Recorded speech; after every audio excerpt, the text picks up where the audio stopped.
And we have breaking news out of the NFL where the Giants have signed defensive end Abdul Carter to his rookie contract. It's a 4-year deal worth just over $45 million for the number 3 overall pick. He's going to be wearing number 51 for the G-Men this season after Lawrence Taylor declined permission for him to wear his legendary number 56. Over on CBSSports.com, and here are the top 5 coaches. Man, who wrote this article? On the hot seat. I think it's rude to have Mike Tomlin as number 1. He shouldn't even be on this list. He should not. He's never had a losing season yet. You know, the folks who put together this list will say he hasn't won a playoff game since 2016 and all of that. So that is the list on CBSSports.com.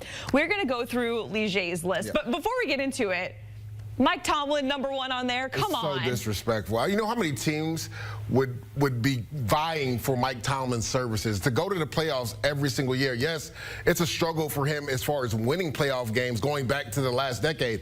But are you serious? This dude doesn't even have a losing record. Why is he on this list? And who's been his quarterback since Big Ben? And that's been the biggest issue for the Pittsburgh Steelers. He's always coached them to their ceiling. All right, so we could go on about that for decades. We are not. We're going to get into your list, starting at 5 and then kind of working our way backwards to number 1. And we start in South Florida because Mike McDaniel, after going to the playoffs in each of the first 2 seasons, he was 8-9 last season. So why is he coming in at number 5 on your list here, Liger? Jacqueline, accountability and toughness have come into question when you talk about the Miami Dolphins. And anytime that comes into question, you can lose a locker room, you can lose a team. When you look at what the Miami Dolphins have done over the last 10 games in weather where it's 40 degrees or colder, they are 3-7. That shows that you're not only not physically tough, but you're not mentally tough as well. And I talked about the accountability aspect of it. Their leader, quote-unquote leader, Tyreek Hill, at the end of the season when things didn't go right, says, I got to do what's best for me. I got to get up out of here. And as a leader on the team, you can't do that. There's also rumors of guys constantly showing up late. I talked to Mike McDaniel about this at the team, the league owners meeting, and that was the first thing he brought up, Jacqueline, was accountability. Guys are going to be held to a standard this year. Also, they had some struggles in the trenches. Love what they did in the draft. Kenneth Grant on the defensive side of the ball and Jonas Savania to really fortify that offensive line. But if Mike, McDaniel has a season like he did last year with issues in the locker room, the seat could get really hot for him this year. Yeah, and there's the argument that the Dolphins can beat up on bad teams, but when it comes to beating up on playoff teams, can't really get it done. So Mike McDaniel is there at number 5. We're heading to the AFC North for number 4 because we're talking about Zach Taylor. I can't believe he's already heading into his 7th season. Crazy, I feel like right? he just got there, but it's hard to believe that this was the squad that went to the Super Bowl because they've missed the playoffs. Very slow starts that we've seen, and they just can't seem to pick back up steam when it matters because of those slow starts to get into the playoffs.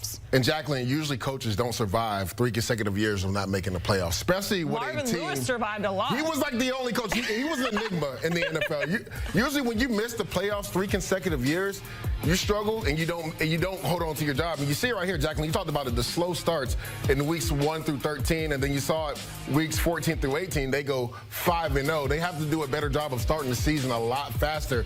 But the issue isn't on the offensive side, which we know that's Zach Taylor's bread and butter. But even though you're a head coach, you're responsible for it all. The issue is on the defensive side of the ball. You see it right there. They're averaging 27.8 points in losses. That's the most in NFL history. Until you can stop somebody on defense, it doesn't matter what type of offensive firepower you have. If you're Zach Taylor, I'm marching into executive Katie Blackburn, the executive vice president of the Bengals, and asking her, please, let's get this deal done with Trey Hendrickson. We saw even with him, we struggled last year. But if we don't have him, we're really going to struggle. And they're having issues with their first-round pick, who is the biggest boomer-bust prospect in Shamar Stewart. He wants some language change in his contract. He's not practicing. So you're talking about 2 potential starters on your defensive line not participating right now? You're going to have the same issue on defense. If you're Zach Taylor, you need to talk to the front office and get these deals done with these defensive ends. Yeah, and Joe Burrow is already saying, hey, pay Trey Hendrickson. He deserves it.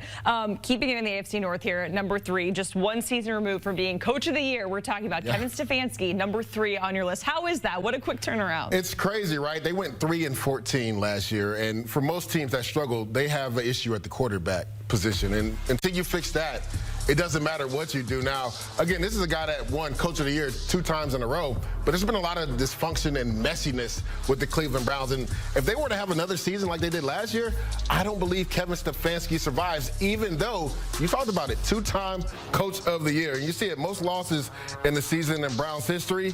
That was the 4th most last year. So they have to figure out the quarterback position. They got 4 different guys that are going to be taking starter reps. If they don't figure that out, Kevin Stefanski could be out of there. So 3 wins in Cleveland, also 3 wins in Nashville, Tennessee for Brian Callahan, and he is coming in at number 2. What sort of season does he need to have with likely Cam Ward? You know, we saw him splitting reps with Will Levis, but it's probably going to be Cam Ward. We know that. How many wins do they need to save his job? I would say at least 6 to 7, right? Because they went 3-14. Obviously, they weren't good last year. They picked number 1 overall, and they had Cam Ward. Now, they've done a really good job of trying to refortify that offensive line and bring in subsequent pieces in. They brought in Dan Moore from the Pittsburgh Steelers, going to move J.C. Latham over the right tackle. But they have to be able to be respectable this year. Let's not forget, they had a new GM last year, too, Jacqueline, Mike Borzongi. He didn't hire Brian Callahan. So most GMs want to be attached with their head coach. So if things start ugly for the Tennessee Titans and they finish ugly, Brian Callahan could be out the door.